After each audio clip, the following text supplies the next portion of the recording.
이것도 질문이 있습니다. 사람들에게 바코드가 짐승의 표라고 해서 처음부터는 거부감이 있었습니다. 그런데 우리가 지금 이제 신용카드도 사용하지 않습니까? 이쪽 신용카드 기능을 갖고 있는 것이 되지 않겠습니까? 이건 또 벨칙은 좀 이게 너무 늘어났고 이제 곧 없어질 소동입니다. 이렇게 말하시는 분들 계세요. 다음에 보여주세요. 근데 제가 이제 말씀드리지만 벨칙은 그때의 바코드하고는 지금하고는 너무나 다릅니다. 지금은 시대적으로 하나님께서 마지막 시대의 어떤 사인들을 너무나 많이 보여주고 있어요. 벨칙뿐만 아니라 그 지진이 일어나는 그런 정도, 빈도수만 봤을 때도 그렇고, 또 세계 경제가 지금 이제 벼랑버스로 점점 가까이 가고 있죠. 이렇게 경제가 들어있다 오후에는 그 전쟁과 경제에 관한 얘기를 조금 할 텐데, 이런 경제 질서가 내려가고 있을 때는 그것은 그러니까 하나의 경제 질서가 갖춰질 때는 또 다른 경제 질서가 새로 일어나고 있다라고 보시면 돼요. 그것이 정확합니다. 그런데 지금의 이 시기가 또 이런 새로운 앞으로 전자화폐가 등장하게 될 텐데 이 전자화폐가 등장하는 이 시점 가운데서 벨칙이 강제성을 가지고 미국에서 먼저 사용될 것이죠. 2013 올해부터 사용될 것이고 이제 14년부터는 벌금을 받게 됩니다. 그래서 이것이 늘어넘는 것도 아니고 그때의 바코드와의 그런 소동과는 굉장히 다른 부분이라는 거예요. 다음 보여주세요. 이제 미국의 뉴스인데요. BBC 뉴스의 어떤 테크놀로지 섹션에 나온 뉴스입니다. 2014년 1월 9일 뉴스를 제가 발췌를 했는데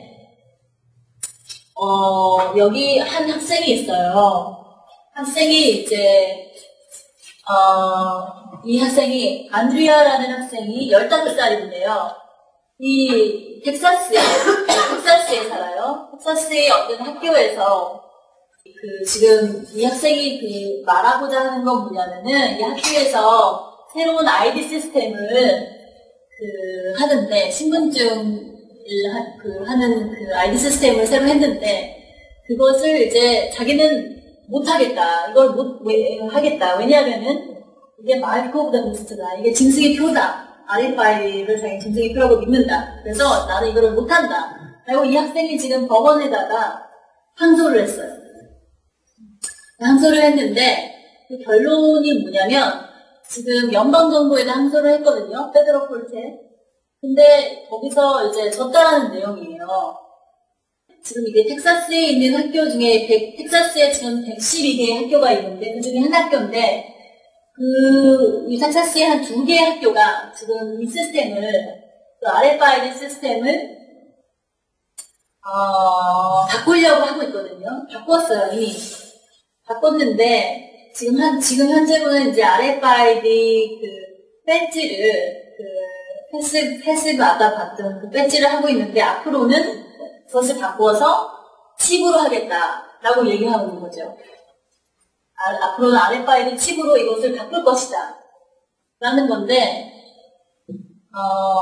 이 2개 학교 중에 하나예요. 2개 학교가 이제는 우리가 이제 RFID 배지를 안 하고 칩으로 우리는 이제 학생들을 관리하겠다라고 얘기하고 있는데 그 학교에서, 고등학교에서 좌한제이라는 고등학교에 다니고 있었는데 이 학생이 페더럴 콜트에다가 나는 이거 못하겠다. 이거는 짐승의 표다. 라고 해서 근데 결국은 졌다라는 내용입니다. 그 다음을 좀 보세요. 이거는 또 미국에서 지금 이렇게 진행이 되고 있는 건데 노인들에게도 무료로 마이크를 칩을 주고 이제 공문학교 프로그램에 참여한 학생들에게도 무료로 주고 있고 그 다음 보여주세요. 이거는 이제 랜드라는 미국의 이제 지식연구소인데요. 그 지식연구소에서 나온 연구 논문, 작은 논문입니다. 연구 논문 중에 앞으로 2020년이 되면 이런 기술적인 변화, 혁신들이 이 땅 가운데 일어날 것이다. 전 지구적으로. 근데 그것 중에 하나가 이제 RFID 태깅이다. 이것이 아주 전무한하게 사람들에게 사용이 돼서 그 사람들의 이제 모든 움직임들을, 개인의 움직임들을 다 추적할 수 있게 될 것이다. 이런 내용이에요. 그래서 결론은 많은 나라들이, 국가들이 이 RFID 시스템을 사용해서 전 세계적으로 사람들의 삶이 아주 놀랍게 바뀌게 될 것이다 라는 내용입니다. 다음 걸 보여주세요. 그 책인에 나와 있는 내용 중에 하나인데, 그럼 뭐 도대체 어떻게 바뀔 것인가? 첫 번째는 전자화폐예요. 우리가 앞으로는 전자화폐를 사용할 것이다. 그래서 이제는 현금을, 캐시를 사용하지 않고 전자화폐를 사용할 것이고, 다음을 보여주세요. 그리고 또 앞으로는 우리가 아까 보셨던 것처럼 지인도 스크리닝을 할 수 있게 될 것이다. 그리고 또 곤충조차도 우리가 지인을 바꿔서 우리에게 필요 없는 곤충들은 없애버리고 유익한 곤충들만 살아남게 하는 이렇게도 바꿔질 것이다. 그리고 제가 봤던 것처럼 지인 세라피라고 잠깐 봤었는데요. 그 부모에게 있는 그 지인 중에 그 유전자 중에 좋은 부분, 고생인 부분만 받게 하고 나쁜 부분은 없애버려서 그런 정말 슈퍼 차일드가 앞으로 오게 된다는 거죠. 그 다음을 보여주세요. 그리고 그 다음은 앞으로는 그 트래킹 디바이스라고 이런 것을 이런 칩 같은 것을 임플란트 한다는 것이고 몸에 심는다는 것이다. 그리고 이것을 뇌에도 심게 할 것이다. 그래서 결국은 정말 슈퍼솔저가 그 군인들이 가장 어려워하는 것이 두려움을 느끼는 것이잖아요. 그 두려움을 없애는 거예요. 두려움의 기능을. 그래서 그런 슈퍼솔저가 나타나게 될 것이고, 그리고 정말 그런 내가 선택한 진을 가지고 후손을 선택할 수도 있게 될 것이다. 한번 보여주세요. 그래서 이런 것에 대해서 비판의 목소리들이 있기도 한데 이미 오바마가 이 법안을 패스했기 때문에 이것은 일어날 것으로 봅니다. 한번 보여주세요. 오바마 의료보험법을 제가 조금 보겠습니다. 이제 제가 오바마 의료보험법을 조금 보고요. 그 다음에는 전쟁에 관해서 제가 조금 말씀드릴게요. 제 전공이 분쟁 해결인데, 그 부분에 대해서 제가 연구하는 연구자의 입장으로 그리고 환경에 대해서 제가 읽으면서 깨달은 것을 말씀드리기 원합니다. 일단 오바마의 그 의료보험법이 작년에 대법원에서 통과가 됐습니다. 통과가 됐을 때 통과가 물론 저는 될 거라고 생각을 했는데 통과가 되면서 사회적으로도 많은 논란이 있었고 지금도 마찬가지고요. 근데 일단 이 것에 대해서 이렇게 의견이 분분하신 것을 제가 좀 들은 것 같아요. 인터넷에서도 제가 이렇게 보니까 마지막에 파이널 레졸루션 마지막 제안서에는 칩에 대한 언급이 없다. 그러니까 이 칩은 시행이 안 되는 것이 아니냐, 시행이 안 되는 것이다 이렇게 말씀하시더라고요. 한국 분도 그런 것을 제가 봤고 미국 분도 그렇게 말하는 것을 제가 봤어요. 그래서 그 부분에 대해서 제가 설명 좀 드리려고요. 어떻게 법안이 제정이 되어지고 어떤 과정을 거치고 마지막 제안서라는 것이 어떤 의미인지 이해하시면 오해를 하시지 않을 것 같아서 제가 좀 말씀드리기를 원합니다. 일단 미국 법이 만들어지는 과정을 조금 말씀드릴게요. 미국에는 이제 하원과 상원이 있습니다.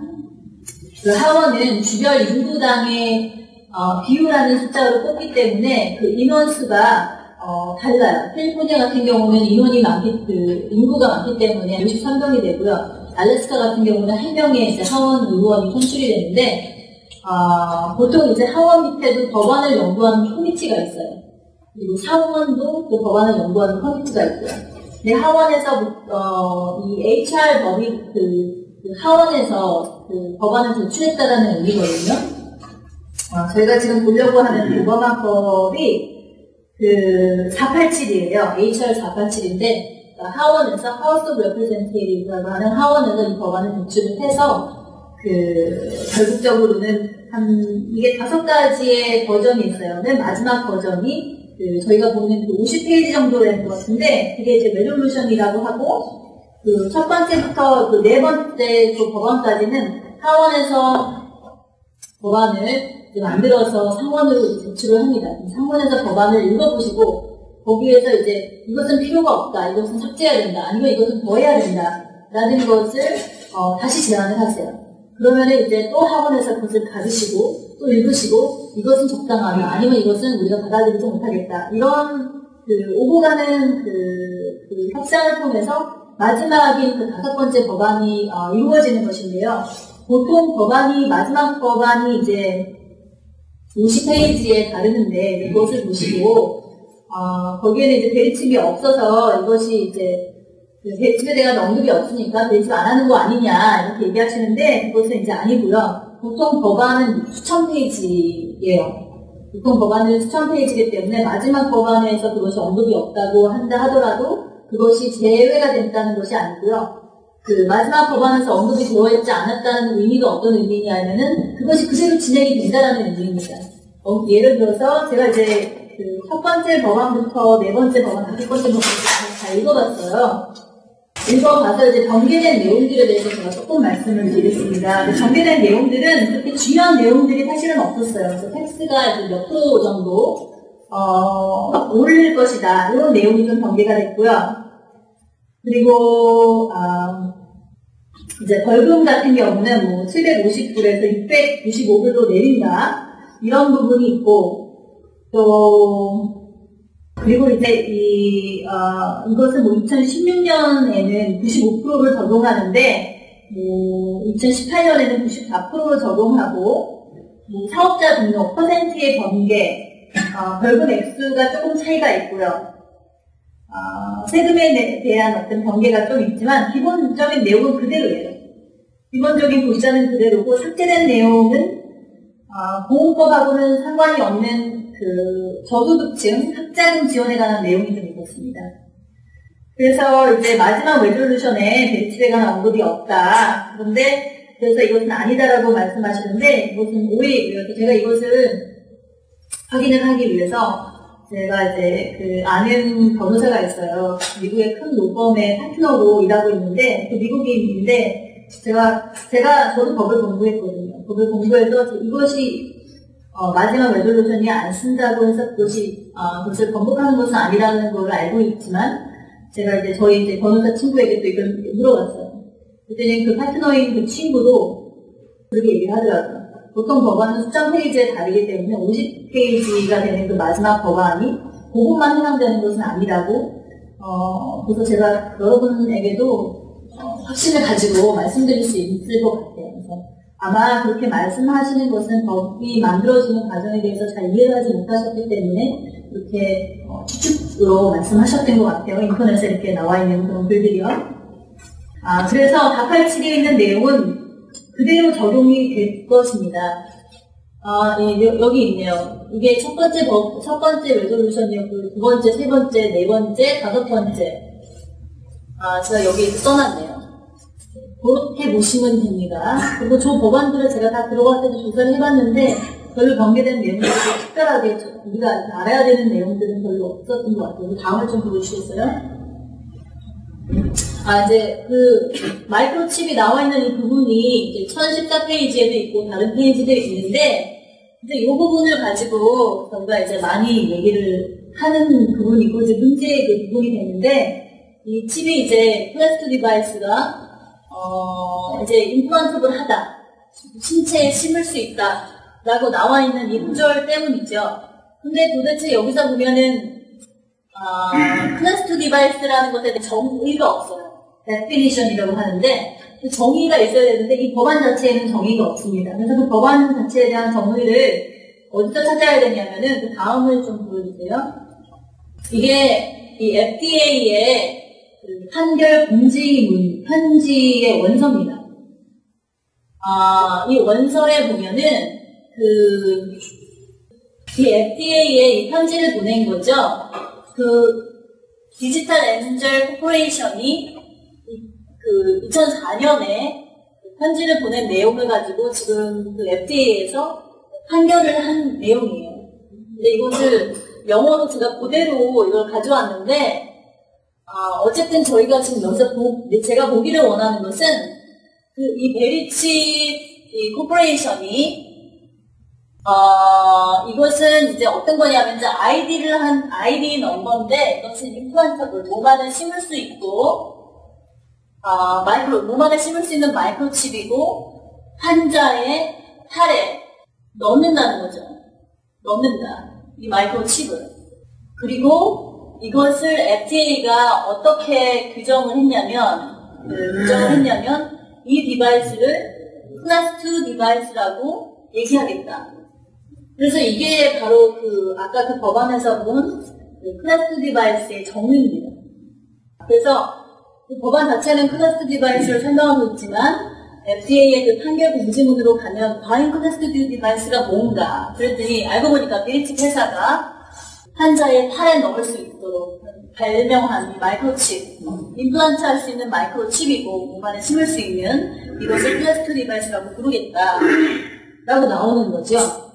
그래서 저희가 또한 문제가 되는 것은 이게 과연 현금, 캐시를 은행 계좌하고 연결되어서 이것을 거래를 할 수 있는가 그 문제인데 성경에서 말하는 것처럼 이것이 없으면 매매가 할 수 없다라는 그 매매 기능이 있는가 그것을 보기를 원하는데 그 기능이 있어요. 왜냐하면은 여기 공지문에도 이렇게 나와 있어요. 이것은 아이덴티피케이션 카드로 쓸 것이고 바로 이제 리얼타임 하자마자 이제 그 서비스를 받자마자 그 환자의 그 재정의 어떤 그 책임을 바로 at the point of service라는 것이 그 서비스를 받는 즉시 혹은 그 서비스를 받기 전에 이것을 지불해야 된다는 거죠. 그렇기 때문에 이것 안에 RFID 칩 안에, 벨칩 안에 그런 기능이 있고 또 이 칩을 바로 사용하지 않는다고 할지라도 그 RFID 카드가 나올 거예요. 그 카드에 그 기능이 있다라고 보시면 돼요. 이 법안 자체는 그것을 다 이해한 상태에서 만들어진 법안이고요. 이 법안은 미국에 있는 의료보험회사에서 일하고 있는 로비스트들이 굉장히 많습니다. 그 로비스트들하고 같이 이런 법안을 만들었어요. 그래서 그 사람들이 만들 때는 이런 것들이 일어날 것을 알고서는 만든 법안이에요. 법안 자체가. 다음을 좀 보여주세요. 그래서 미국의 이제 대법원 판결은 6월 28일에 이제 2014년까지는 가입이 의무화되고요. 그래서 제가 이제 보험회사 중에 한 군데를 이제 컨택을 해서 이제 확인을 했는데 2014년부터는 이제 벌금이 나와요. 그래서 이제 보험에 가입되어 있지 않은 사람들은 보험에 가입을 하라고 이제 공지가 나가고 이제 벌금이 14년부터 이게 내려지게 됩니다. 근데 여기에 이 대법원 판결문과 이제 HR 487을 보면은 예외가 되는 사람들이 있어요.